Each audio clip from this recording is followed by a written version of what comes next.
So I'm an agnostic. Okay. I went to church my whole life, 17 years old. Yep. Um, I want to believe in God, but I feel like there's two main things or two things that I have here Yep. that kind of stray me away from that. Okay. First off, you see throughout the entire Bible, I have one verse, Hebrews 11, verse 6. But without faith, it is impossible to please Him. For he who comes to God must believe that He is, and that He is a rewarder of those who diligently seek Him. Yep. God tells us throughout the Bible that we must believe in Him. How can God expect us to do something voluntarily that is involuntary? So if I tell you, Cliff, I'm a superhero, you can tell me that you believe I'm a superhero, but you can't force yourself to believe that. Good. Very good. I'm agnostic. I'm not sure he's really standing here. I'm agnostic. I'm not sure he's really standing here. Right about now, I have to make a decision. I can't be agnostic anymore. Either his face begins there, or he's just a dream I'm having, and I can swing right through it. Now, it really doesn't matter whether I am not able to answer the question, is Coke better than Pepsi, or is Pepsi better than Coke? I'm sorry, I'm agnostic. I don't know.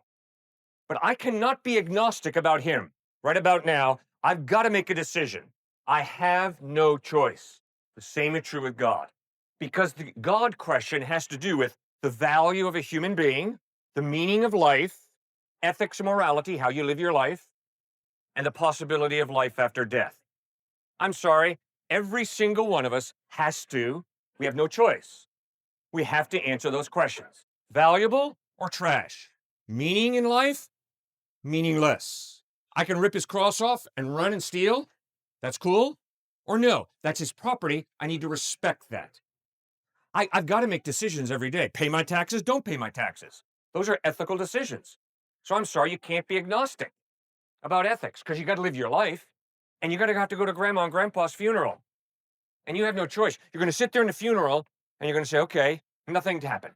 It really doesn't matter that grandma and grandpa died. Nothing happened really of any significance. You can't do that. You got to ask yourself, is there life after death? If so, why? Is there no life after death? If so, why? So you see, sir, that's the impossibility of agnosticism, because the depth of the issues involved in the God question are so big, they're so practical, you can't run away from them. Does that make any sense? It does, but I'm still stuck on the fact that I can't force myself to believe in specifically the Christian God. Okay, fine. I understand totally. The question is God real?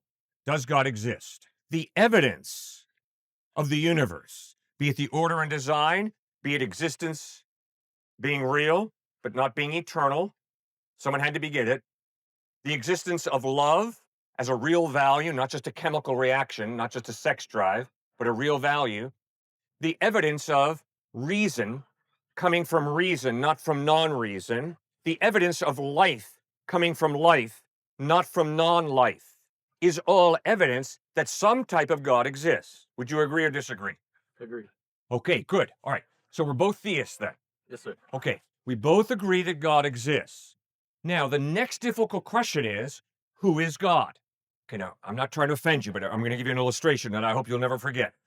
Hi, my name's Cliff. What's your name? Ethan. Ethan Hayden. Philip? Ethan. Andrew? Ethan. Keep going, man.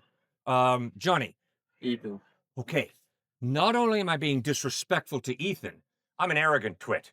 I think I know your name better than you do. That's a lie. And if I'm not going to have the humility to allow you to reveal to me that you're Ethan, you're not Johnny, Philip, Andrew, or Constantine, you're Ethan, I'm never going to have the privilege of getting to know you. Well, if that's true between you and me, it's even more true between God and me. I can't figure out God. I'm not smart enough to figure out God.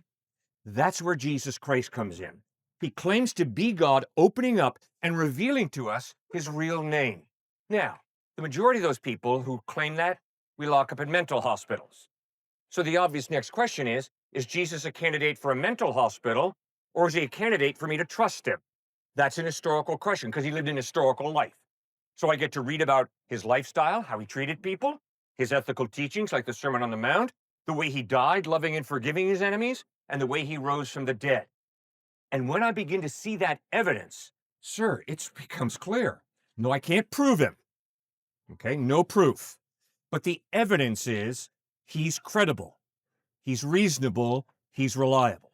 So I already knew all of this, like Right? who Jesus is, his life. But there's still certain things within the Bible that I think stray me away from completely believing in a Christian God. Like what? Um, one I have is Genesis 1 verse 16. Yep. I could read that. Yep. It says, "Then God made two great lights, the greater light to rule the day, and the lesser light to rule the night." Um, we can both agree he's talking about the sun and the moon. Yeah. Next verse he says, God or no, um, he says he made the stars also. So if he's talking about the sun, the moon, and the stars, Yeah. one, we can both agree that the moon is not a light source, Right. and that the sun, he says he made these stars also. Yeah. So the sun is a star. Yeah. Why would he imply that the stars are different than the sun? And why would he imply that the moon is a light source if those are wrong? Sir, when I've got 6 granddaughters, when I go out in the middle of the night with them, I look at the moon and I say, "That's the moon. It's a light."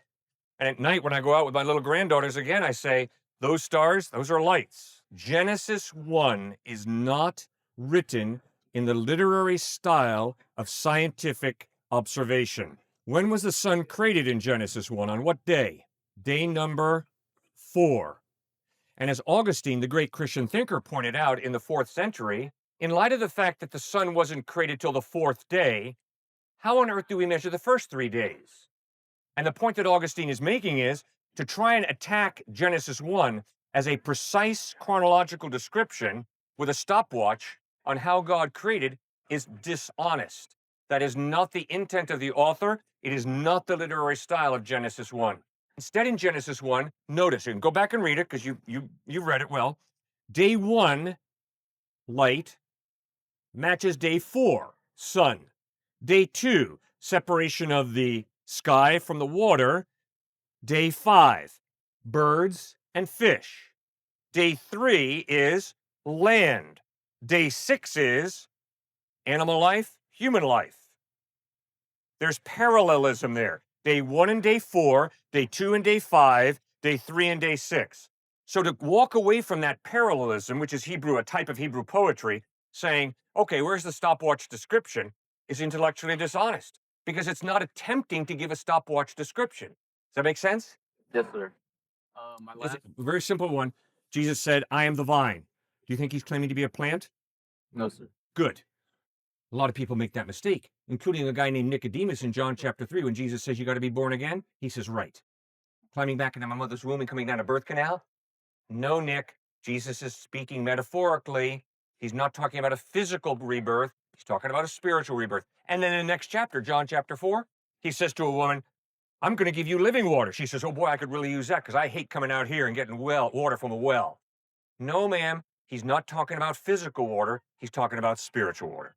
So you've got to allow an author to use metaphor, symbolism in order to communicate. Good.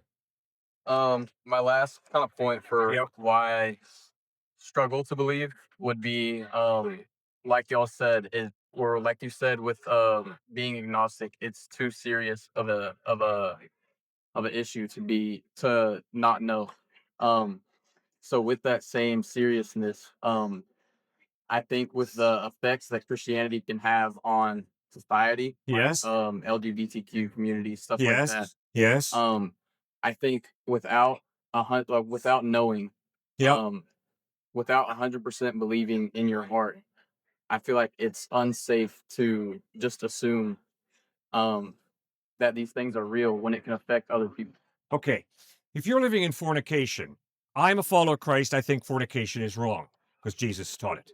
Does that mean I love you less because you fornicate? Good. All right. I have to work with adulterers and adulteresses.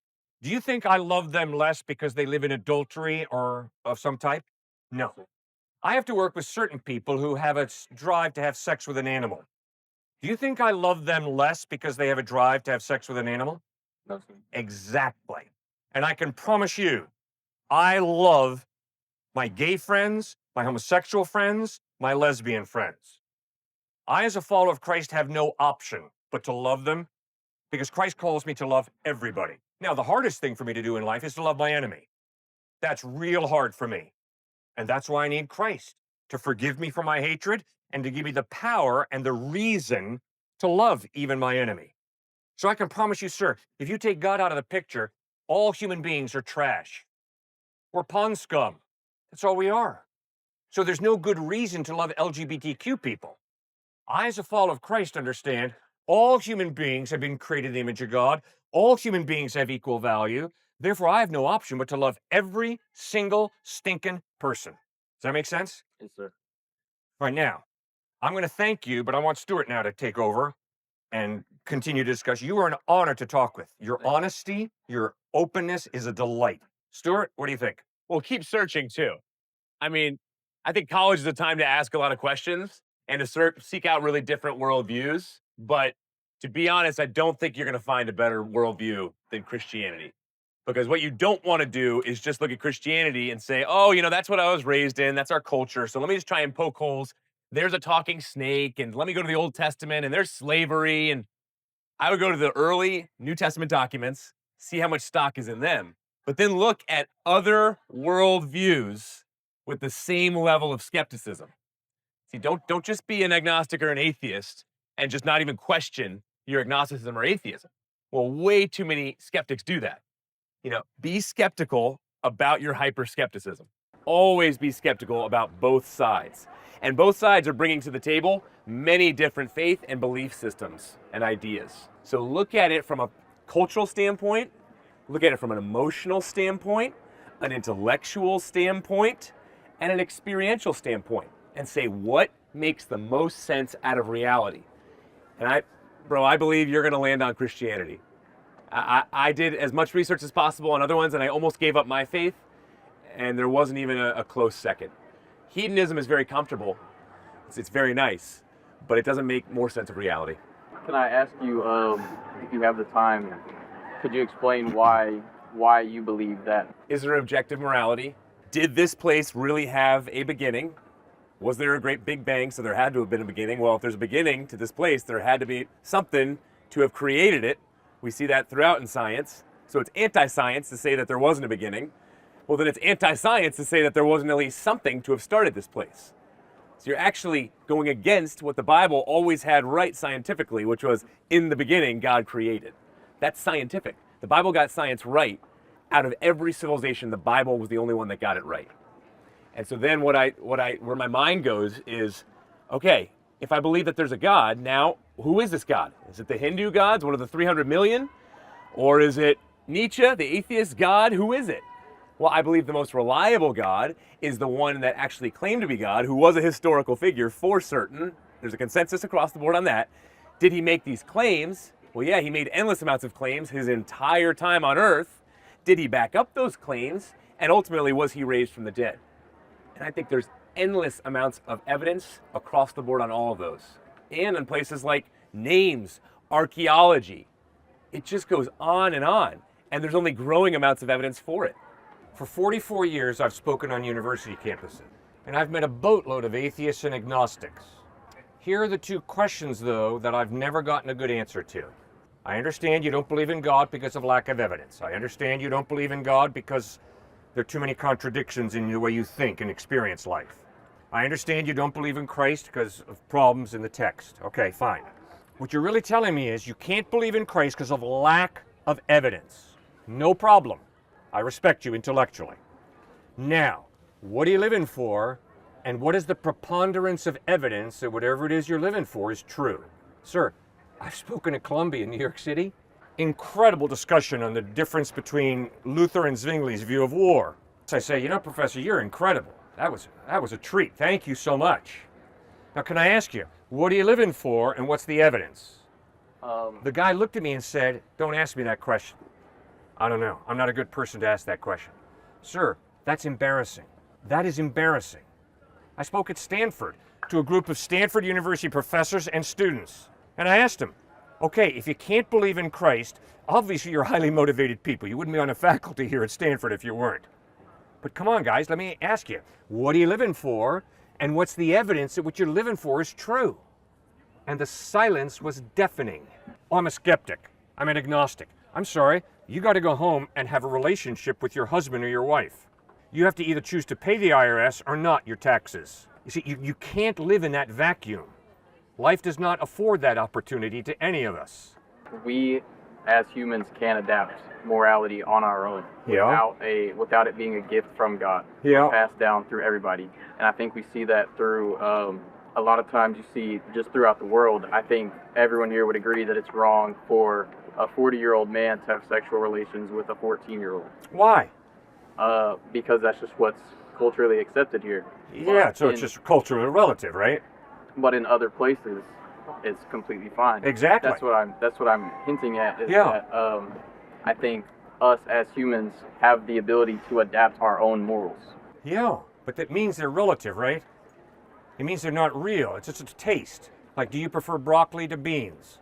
Well, I like this. The question is, what is joy? How do you get it? And what is productivity? Because I can promise you, rape produces, and rape can produce babies. That doesn't mean that rape is good just because you're being productive. So the question is, how do you define productivity? The question is, how do you define happiness and joy? Where do happiness and joy come from? There's a contradiction between the founding mothers and fathers of our nation and today's culture when they wrote, "We hold these truths to be self-evident, that all men and women are created equal, and that they are endowed by their Creator with certain inalienable rights." Those folks who wrote the Declaration of Independence defined happiness as what happens when you live a life of integrity, of compassion, of honesty, of hard work. There is a type of happiness there and joy.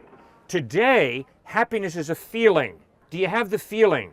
And it's tied to comfort, physical comfort usually. You see, so who defines what is happiness and how do you get it? And who defines productivity? I think we could dumb it down to what defines good and bad.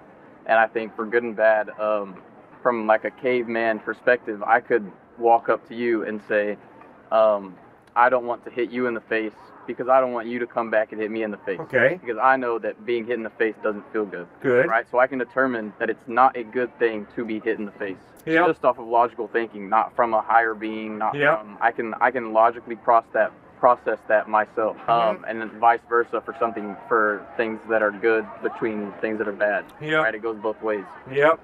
And I can promise you, when I was about to discipline him when he was 5 years old, he almost started crying. Oh, no.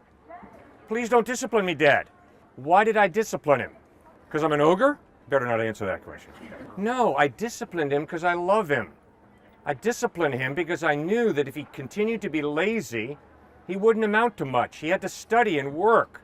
So I disciplined him to study and work. All right? It doesn't feel good to get disciplined. But is it best for him, for me as his father, to discipline him on occasion? Exactly. Doesn't feel very good, though. Does it feel good for you guys to not party and study instead? No. You prefer to party. The majority of us. I prefer to play ball, okay? So I prefer to play out bouncing a ball and playing basketball. But no, I've got to study. I've got to do that which is uncomfortable if I want to live my life with excellence. So watch out for this feeling thing, because you and I live in a culture of feelings. The moral code Yes. that you believe was handed to us through God. And our conscience picks it up. Yes, I don't understand that if we have the ability to adapt our own morals. It's because I can sear my conscience to the point of thinking date rape is good. I've met far too many men on American university campuses who honestly think date rape is okay. That's sick. I am convinced. That's evil. But their explanation is, oh, come on, man. Come on, she has it coming to her. Oh, come on, man. I got a high testosterone level. So just lighten up, Cliff. I say, no, I ain't going to lighten up on you. I'm going to get in your face and try and convince you that for you to date rape is evil. Because that's a woman created in the image of God. That's not a sex toy that you use to get a thrill. That's a human being, and you don't rape her ever. Does that make sense? Yes, sir, but I'm not processing how that means that it comes through God. Because if there is no God, there is no objective right and wrong. So even without a God being there, I can tell myself that hitting someone in the face is bad. Yeah. So I don't see how that comes from God. Morality is based on the value of a person. The reason it's wrong for me to hit you in the face, the reason it's wrong for me to lust after a woman, is because you and the woman are human beings created in the image of God with innate value. And when I smack you in the face, when I lust after a woman, that is dehumanizing. It's denigrating a human being created in the image of God. That's why it's wrong. It's not wrong because the police say, Cliff, if you hit him in the face, we're going to pull you off the prison. That's not how it's wrong. Well, I think we can determine that it's wrong because we wouldn't want it to happen to ourselves or someone that we love. Okay, then go back to my date rape illustration, okay? I can promise you, guys who date rape have no problem with it. Yeah, and I can say that I think that's wrong because I wouldn't want that to happen to me or anyone else that I care about. Fine, but are you more right than them? Are you more right than the people up in Greenland who put their babies outside to freeze in the snow? Are you more right than them? Or are you just an arrogant white American, like me? You see, if morality is based on my opinion, who am I to tell you, who am I to tell a different culture, oh no, that's naughty, that's not good? Why, Cliff? Well, because my culture tells me it's wrong. Well, big whoop, Cliff, I don't live in your culture. So with your atheistic or agnostic worldview, the basis of morality is culture or your individual opinion, which means it's relative, depending upon which culture or individual you're talking to. Which is what we see. That's why at the beginning I said in different countries there's different legal age limits. Yes. That's why we see, like in America, that would be, and I think as it should be, that's very disgusting. It's highly frowned upon. But in other countries, you see that a 40-year-old man having sexual relations with a 14-year-old is perfectly fine. That's right. So that's where I would say, why do those morals change if it's a moral given to us from God? Because we have a free will, and every single one of us does evil. I am a dirty, rotten sinner. And if I think it's just people who date rape who have a problem with evil, I'm an arrogant, self-righteous twit. I got a problem with evil. That's why I need Christ. But according to them, it's not evil. So what? To be a 40-year-old with a 14-year-old. Sir, why did we fight the Civil War?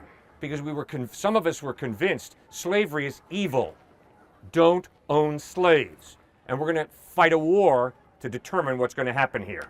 So do you think in the eyes of God that in those countries where it is legal, do you think that it's evil in the eyes of God? Exactly. I am saying that during the Nuremberg trials, when those Nazi officers were being judged for Dachau, Auschwitz, and Buchenwald, and they were condemned, that was good. But those Nazi lawyers who were defending those Nazi officers were brilliant.